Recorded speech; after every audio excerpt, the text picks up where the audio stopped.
O que nós vamos fazer? Você vai aprender os drives mentais da riqueza. Eu vou te explicar como é que funciona esse negócio.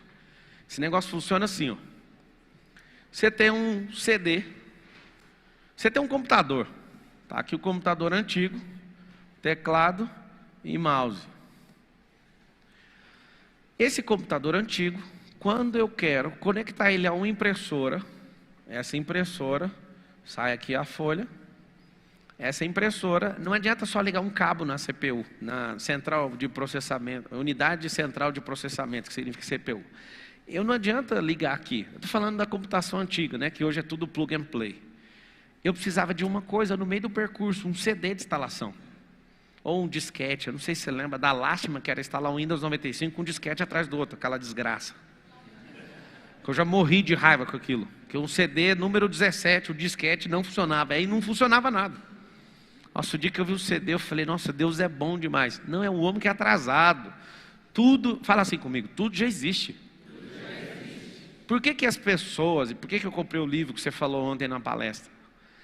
O cara está falando coisas daqui 99 anos. Eu ri dentro de mim e pensei, esse cara é o mais atrasado do mundo, mas eu quero ver. Porque não adianta você querer falar o que vai acontecer daqui 99 anos, porque as últimas revoluções tecnológicas dos últimos cinco foram superiores a toda a história da humanidade. Então um cara falar para mim que vai falar o que vai acontecer daqui 99 anos, eu não sei nem o que dizer. Por quê? Porque essa era de conexão, onde os cérebros vão estar tudo ao vivo uns com os outros, não tem como segurar, vai ser a coisa mais absurda do mundo. Você vai ver gente desaparecendo e aparecendo em outro lugar, e não vai ser mágica. Mas como? É simples. Milhões e milhões de anos da criação, coisas foram se perdendo. Na civilização, milhares e milhares de anos se perdendo. E um comendo a informação cultural do outro, os códigos do outro. Imagina se a gente tivesse só os códigos que Tubal-Caim tinha. Tubal-Caim era filho de Caim.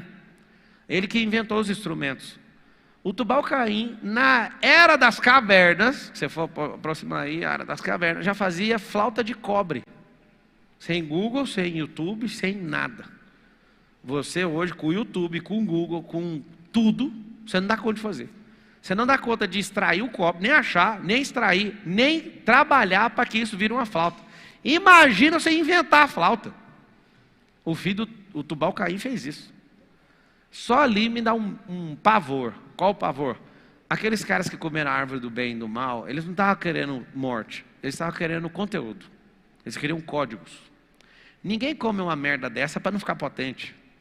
Ninguém ia comer um negócio para morrer todo mundo. Era um risco. A árvore do conhecimento do bem e do mal. Significa assim, toma um banquete de códigos. Códigos de como funciona a terra. Os caras já saíram de lá. Hoje, já dormi no hotel, lá no maior prédio do mundo, no Burj Khalifa. E eu dormi para ter essa experiência, para ficar lembrando da Torre de Babel. Gênesis 11:6, os caras constroem uma torre de 2,4 km de altura. O homem moderno, super poderoso, com inteligência artificial, nanorobótica e os cambal, dá conta de fazer uma torre 3 vezes menor. A maior de todos os tempos é 3 vezes menor do que o cara chamado Nimrod, que fez uma torre de 2,4 km de altura, sem computador, sem guindaste, sem uns cambal.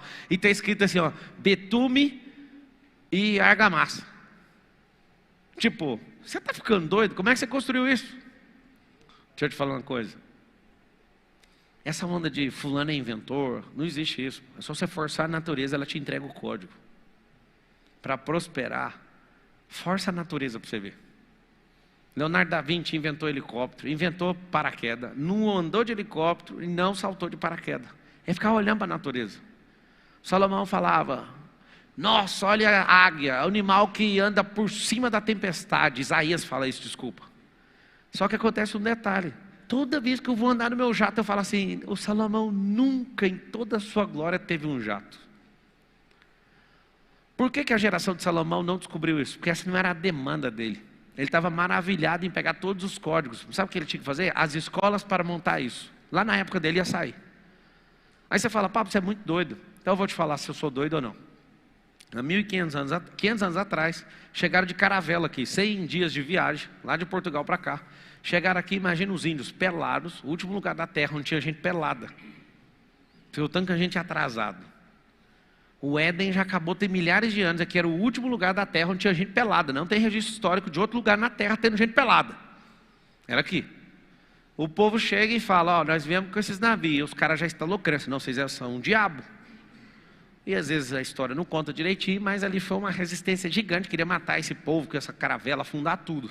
Eles achavam que aquilo era maldição para o país. Você vê, já começou no primórdio da nossa história. Rejeitar a tecnologia, rejeitar avanço e já pôr a culpa no diabo, os índios. Conseguiram convencer, não, vamos trocar esses pau-brasil aqui no espelho. Olha o tanto que o espelho é bonito. E os caras viram o espelho e não, para pegar a tonelada de ouro aí, dá para trocar. Esse trem aqui mexeu comigo. Sabe o que ele estava caçando? Neymar, semelhança dele. Olha isso aqui. Isso aqui é magia, para levar ouro, para levar pau-brasil, doidado. Eu fico pensando no conflito de tempos. Naquele dia que o cara da caravela encontra o índio, naquele dia aconteceu uma coisa assustadora. Os caras já estavam há séculos usando navio. E no Brasil ninguém nunca tinha visto isso. Só que eu fico pensando naquele mesmo dia, um cara virar e falar assim, ó, vai ter um dia que nós vamos atravessar da Europa para cá em 10 horas. E vai ser voando. Imagina a cara do índio olhando o cara da caravela que leva 100 dias acreditando num papo desse. Aí o cara que mal falou que ia atravessar em 10 horas aquilo que atravessava em 100 dias, na cabeça do índio que nunca existiu, porque achava que o mar era infinito. Imagina um outro cara falando assim, ó, vai ter um dia que nós vamos ter um avião que vai ter velocidade Mach 3, nós vamos fazer a travessia em meia hora. Esse é o terceiro cara da conversa. E aí chega um outro cara depois e fala, 3 horas é muito, meia hora é muito. Nós vamos teletransportar. Deixa eu te explicar uma coisa. Você sempre vai ser um idiota se você pensar diferente do que os índios pensam. Do que os das caravelas pensam. Do que a aviação de 1914 pensa. Do que esses caras vieram pensando. E não tem novidade nenhuma, ninguém inventou nada. A sustentação do ar sempre existiu. A atmosfera não mudou.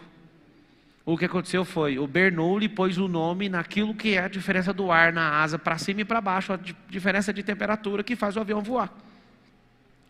O que a gente teve todo esse tempo foram nomes, ou seja, apelidos que as pessoas deram para as coisas que sempre existiu. Então a riqueza não é algo que foi inventado, a riqueza sempre foi de Deus, foi Ele que criou isso. Mas o que culturalmente todas as civilizações fizeram quando invadindo uma após a outra, escondendo os códigos que eles tinham revelado? Por que você acha que você é brasileiro, com essa cara que você tem hoje, por que você não explodiu na vida? Porque existem organizações mundiais que querem que esse país continue na miséria, porque é muito rico para ser descoberto. O Brasil não foi descoberto ainda. Todo mundo, no mundo inteiro, sabe que nós temos as maiores reservas e temos o maior território, mais potente, o que dá o maior ROI de todos. Mas esse povo não pode descobrir. É por isso que o mundo inteiro aceita ladrão governar esse país. É por isso que tem que ficar travada essa mentalidade. Eu não sei se você sabe, mas as bases mundiais estão...